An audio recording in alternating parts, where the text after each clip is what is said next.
ರವೀಂದ್ರ ಜಡೇಜಾ ಭಾರತೀಯ ಕ್ರಿಕೆಟ್ ತಂಡದ ಆಲ್ರೌಂಡರ್. ತಮ್ಮ ಸ್ಪಿನ್ ಮತ್ತು ಬ್ಯಾಟಿಂಗ್ನಿಂದ ಹಲವು ಪಂದ್ಯಗಳನ್ನು ಗೆಲ್ಲಿಸಿದ್ದಾರೆ. ನ್ಯೂಜಿಲೆಂಡ್ ವಿರುದ್ಧದ ಫೈನಲ್ ಪಂದ್ಯದಲ್ಲಿ ರವೀಂದ್ರ ಜಡೇಜಾ ಕೂಡ 10 ಓವರ್ಗಳಲ್ಲಿ 30 ರನ್ಗಳಿಗೆ 1 ವಿಕೆಟ್ ಪಡೆದರು. ಆದರೆ ನ್ಯೂಜಿಲೆಂಡ್ ವಿರುದ್ಧದ ಮೊದಲ ಇನ್ನಿಂಗ್ಸ್ ಮುಗಿದ ನಂತರ ಅವರನ್ನ ಅಪ್ಪಿಕೊಂಡಿದ್ದು ವಿರಾಟ್ ಕೊಹ್ಲಿ. ಇದರಿಂದಾಗಿ ಪಂದ್ಯ ಮುಗಿದ ತಕ್ಷಣ ಜಡೇಜಾ ನಿವೃತ್ತಿ ಹೊಂದಲಿದ್ದಾರೆ ಎಂದು ಹೇಳಲಾಗಿತ್ತು. ಈ ಬಗ್ಗೆ ಸಾಮಾಜಿಕ ಜಾಲತಾಣದಲ್ಲಿ ನಿವೃತ್ತಿ ಬಗ್ಗೆ ಚರ್ಚೆಯಾಗಿತ್ತು.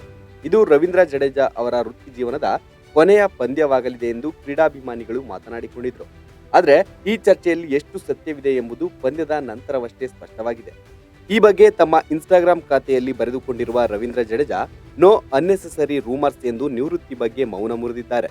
ರವೀಂದ್ರ ಜಡೇಜಾ, ರೋಹಿತ್ ಶರ್ಮಾ ಮತ್ತು ವಿರಾಟ್ ಕೊಹ್ಲಿ 2024ರ ಟಿ20 ವಿಶ್ವಕಪ್ ಗೆದ್ದ ನಂತರ ಅಂತಾರಾಷ್ಟ್ರೀಯ ಟಿ20ಯಿಂದ ನಿವೃತ್ತರಾದರು. ಅದರಿಂದ ಈ ಪಂದ್ಯದ ಫಲಿತಾಂಶದ ನಂತರ ರವೀಂದ್ರ ಜಡೇಜಾ ಅವರ ಹೇಳಿಕೆಯ ಮೇಲೆ ಎಲ್ಲರ ಕಣ್ಣುಗಳು ನೆಟ್ಟಿದ್ವು.